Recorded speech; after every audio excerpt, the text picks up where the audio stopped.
What's up, guys? Today we're going to be talking about American Horror Story Double Feature Part 1 Red Tide and how it connects with Part 2 Death Valley. Now, before we get too far into this, I'm sure that there's a lot of people out there who think that it's not very important for these two parts to connect in any real way, or they might not connect at all. I mean, granted, we're dealing with blood-sucking creatures in Part 1 and aliens in Part 2, so generally those two things aren't what you think of when your mind goes to connections in one way or the other. However, it was star Leslie Grossman who recently came out and said that yes, these two seasons connect, and that we would start to see hints of that within the next couple of episodes. She stated, "There are threads that will make themselves clear throughout the course of Season 10, and like past seasons, she went on to hint that plenty of Easter eggs and references to the American Horror Story universe are intended to be sprinkled throughout this entire season." I will preface this by saying that while I haven't read the book just yet, I do like Anne Rice's Vampire Chronicle novels, and spoiler warnings ahead, you have been warned, but I read recently that the Vampire Lestat and Prince Lestat, one of the newer books, actually goes into why the vampires were created by aliens. Maybe that's part of the inspiration for this, I highly doubt it, but still just an interesting comparison to say the least. If anything, Alma's character from Red Tide is giving me a whole lot of Claudia vibes from Interview with the Vampire, so I guess there's that. The only comparison is Claudia's character is like a 50-year-old woman in a child's body, and Alma is just a child. I'm sorry, guys. I'm never going to get over the fact that Alma's character just doesn't work as a child. Her lines are way too adult, she's too conniving, and just generally too well-spoken and smart in order to kind of fill that role. You might disagree with me, you might not. It might just be an acting choice, it might be a writing choice, or it could lead into what we're talking about today, and that Alma's character is the bridge between Red Tide and Death Valley. To dive into this theory, we have to go over some of the things that we've seen during the first 3 episodes, that being this. Or help run your daddy's sporting goods store. My father was a lawyer. And this.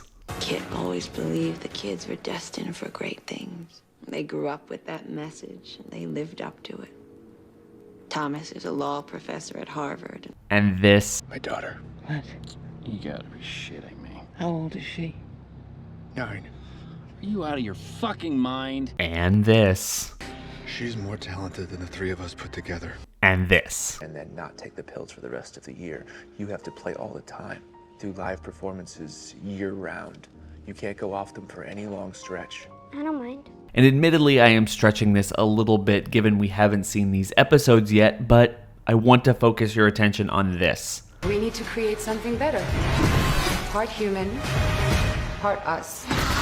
So if you've seen the season trailer and the first 3 episodes that have premiered so far, you have an idea now where my mindset is when we jump into this theory. But before we dive into any of this, it is worth talking about the pills and the gigantic inconsistencies that we have been seeing over the last couple of episodes that I really hope get patched up. Because honestly, whether or not this theory is correct, if they don't explain this, I feel like this season is going to have this gaping hole of logic that never really amounts to anything. And of course, I'm talking about the pills. In the first episode, Evan Peters' character explains how the crash in 2008 led to a spike of addiction-based drugs from pretty much everybody in Provincetown, all of which culminated in the chemist creating a pill for a spark of creative talent for anybody who has the creative gem in them, while making anybody without it somewhat pale and disgusting creatures that walk around and feed on wildlife in order to get blood nutrients. The funniest thing about this story is that it ends with a suggestion that Ryan Murphy is a beneficiary of the pill itself and has gone on to create pretty much everything of note that he's done in his career after the 2008 crash. And honestly, that is hysterical given his run with Nip Tuck in 2003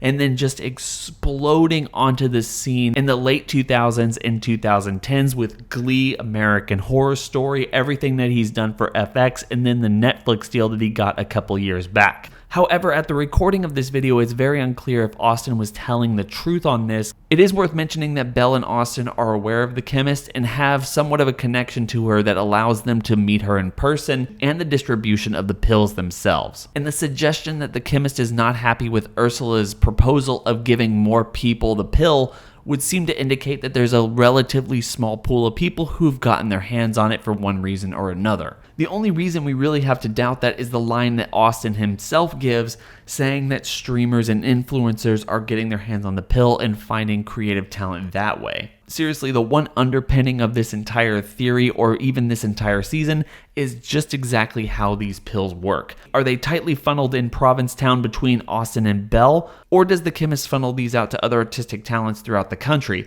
Because if it's the former, it would make sense that Belle knows exactly how many pills that she has and know that Mickey is scamming her, taking her pills on the side. That way she would be able to track him down and threaten him like we saw in episode 3. But if Austin and Belle have that type of a grip on all the pills in Provincetown and pretty much the entire supply because of their connection with the chemist, then why are so many people pale? Like, did they just go around giving this to everybody willy-nilly and they just turn pale or they become super creative? Did they go way overboard 10 or 15 years ago during the crash, giving everybody the pill, and then those people turned into pale creatures and are now just haunting this town? So now they're being very specific on what they do. That's why they've been shepherding and trying to take care of Harry so often? Or is it the latter and the chemist already has her own distribution network? And if that was the case, why would she be so apprehensive about working with Ursula if Ursula can bring her in more money, more influence, and pretty much get her drug out there more often? I don't know, guys. It doesn't make a whole lot of sense to me right now. Maybe we'll learn later. Share your thoughts in the comments. So getting back to the theory at hand, I have to give credit to the connection between Asylum and Double Feature to a commenter on my section, whose name is Courtney, who recently commented saying, okay, but why is no one talking about how Harry might be Kit's grandson? Harry said that his father was a lawyer, and in Asylum they mentioned that Kit's son, Thomas, became a law professor. This would also explain where Alma got her name. I have to admit, I love this, and I had to make it a part of this video because not only am I just a gigantic fanboy for Asylum, if you've seen my ranking video, you know where I put it amongst the entirety of every season that we've had completed thus far, but also we know that Double Feature is connecting with the aliens, and as I showed in the trailer, they're looking to make some kind of hybrid creature. In fact, they might have always been looking to make a hybrid creature ever since the 60s or wherever that's taking place in that trailer. Of course, that is assuming that these are the exact same creatures from American Horror Story Asylum, which we're not entirely sure thus far. They don't even look the same, so take that with a grain of salt. Anyway, as I discussed earlier, it is worth talking about the distribution of the pills because we don't know exactly who has been taking them. After episode 3 and given the preview for episode 4, it seems pretty clear that the chemist has been working almost exclusively with Austin and Belle over the course of this entire run with the drug, which, as I stated earlier, was heavily implied to be created sometime during the economic crash of 2008 and 2009. Even without the consistencies about who's been taking the drug and who hasn't and how many pale people there are, it's still worth assuming that the vast majority of people don't know about the drug, and thus its reach is rather limited. And more specifically, if Austin and Belle are indeed the first line of defense when it comes to the distribution of the drug, then that adds a little bit of credit to the idea that a lot of people haven't taken the drug, and Austin and Belle probably know everybody who have, including all the pale people and anybody that's been briefly mentioned throughout this season. That would also lean into their disappointment with the knowledge that Alma is now on the drug, and even though she hasn't become a pale creature, they don't know how this is going to affect her as an individual or whether or not it's going to become a problem in the future. Additionally, as stated by Harry, when Austin and Belle learn of Alma taking the drug, Alma might just be the most talented person that we've met in this entire season. And that's something that's really worth focusing on when we're talking about a connection between Death Valley and Red Tide, and why the aliens are trying to make some kind of a hybrid creature between aliens and humans, but better than both. It's important to note that at the recording of this video, we don't know exactly where the chemist got the ability to make this drug or whether or not it came from the aliens or anything. But one of the common factors between everybody that we've known who's taken the drug is that either you're talented or you're not. So everybody that we know who has become successful on the drug has had a spark of talent in them, and the pill just simply brings it out. Everybody we suspect who has become a pale person has absolutely no talent and thus kind of devolves into the vampire creatures that we've seen roaming around Provincetown. What we don't know right now is how the pill affects prodigies. Additionally, everybody that we know who's been taking the pill took it as an adult, not as a child, and it seems pretty clear over the last couple of episodes that Alma being a child and taking the pill is affecting her greatly, needing to feed far more often than her father, Austin, and Belle combined in order to stay creative and sane over her bloodlust. It's also worth noting that Doris, Alma's mother, is in fact pregnant during this season, and that her father, Harry, has told her that she cannot hunt and kill people on her own. And even though thus far she has stayed true to her promise, I'm betting that Belle's comment about young blood comes in later when it comes to Doris's baby and Alma's promise to her father that she won't go out of her way to hunt. And maybe that one kill from Alma is what really drives her over the edge and makes her the prodigy that she's supposed to be, and thus garnering the attention of the aliens themselves. I might be stretching here at least a little, but I think Alma is going to be the bridge between Death Valley and Red Tide, as we learn later down the season that the aliens are trying to make a hybrid between aliens and human beings, thus turning back to the events of Asylum with the abduction of Alma, who was married to Kit before his new marriage, leading to his son, who was a law professor, then Harry, then to his great-granddaughter Alma, who was then a prodigy and thus took the pill and became the first major hybrid of human and aliens. It might even be the savior of Provincetown. As we saw in the season trailer, it looks like Provincetown is being attacked by a bunch of pale creatures sometime near the end of this 6-episode run, and I'm wondering now if Alma, as she constantly takes the pills and gains inspiration from them, with the underlying fact that she is somewhat of a prodigy, is going to create a little bit of a religious moment as she stands on top of her house or somewhere in Provincetown and starts playing her violin and stops all the pale creatures from attacking everybody before being abducted by the aliens and putting us on a path to Death Valley for the last 4 episodes of the season.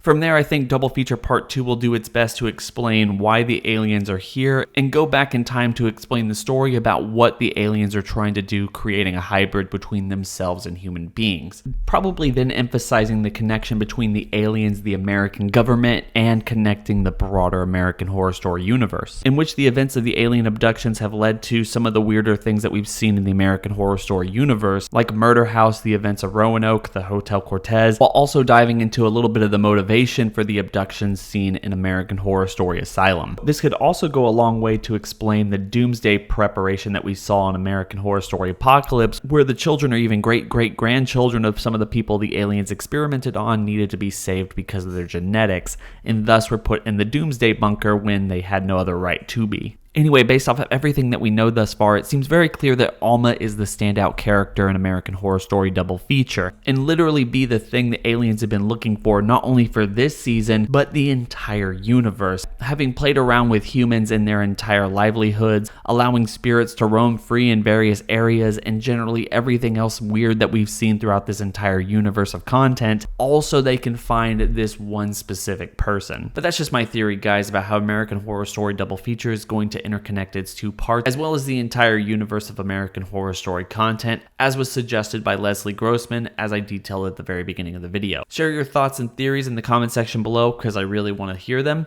It's been real.